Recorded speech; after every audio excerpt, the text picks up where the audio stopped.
গহীন বনে হাঁটতে হাঁটতে হারিয়েই গেলাম শেষ অবধি। কী যে করবো এখন বুঝতে পারছি না। আগে একটু হিসু দিয়ে নিই।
আবেগের বশে কোনো কিছুই ভালো না। আমি এখন আছি ভাওয়াল জাতীয় উদ্যানে, সেটা হচ্ছে আপনার গাজীপুর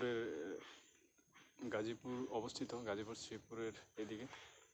তো এখন হাঁটতে হাঁটতে অনেক দূর চলে এসেছি। তার আশপাশটা একটু দেখাই। এদিকে গহীন বন, গহীন।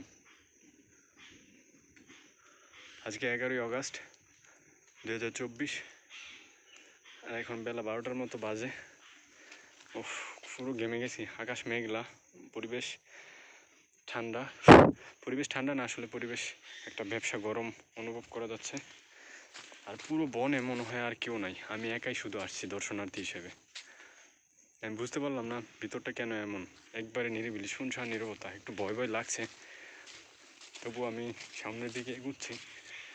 এদিক দিয়ে আর বের হবো না, যে দিক থেকে আসছে এই দিক থেকে আর বের হবো না, কারণ সামনেই যেতে হবে আমাকে, যদি যত দূরই হোক। 3000 একরের প্রায় এই বন। তো অনেকটা হেঁটে আসছি, সামনে যতই যাচ্ছি ততই নীরবতা, এই কারণে একটু ভয় লাগছে। আর জনমুখে শোনা যে এখানে গহীন বনের দিকে একটু ডাকাতিও হয়, চুরি ছিনতাইয়ের মতো ঘটনাও ঘটে। তো আমি যাচ্ছি এদিকে, কোনো মানুষ নেই, একটু ভয় লাগছে। আসলে আবেগ থেকে আসা। যারা হুমায়ূন আহমেদের নাটক দেখেছেন তারা হয়তো বলতে পারবেন যে জায়গাটা নাটকের ভিতরে অতি পরিচিত একটা জায়গা, কারণ তার অধিকাংশ নাটকেই শুটিং স্পট হিসাবে এই জায়গাগুলোকে ব্যবহার করা হয়েছে।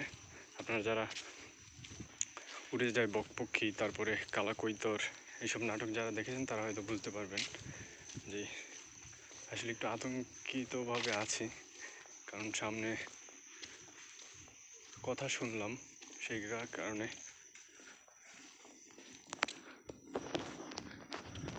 আমি ভিডিও আসলে চালু রেখেছি, কারণ যদি কোনো বাজে পরিস্থিতির মধ্যে পড়ি। এখানে কিছু উদ্ভট পোলাপান দেখা যাচ্ছে, কী করবো ঠিক বুঝতে পারছি না।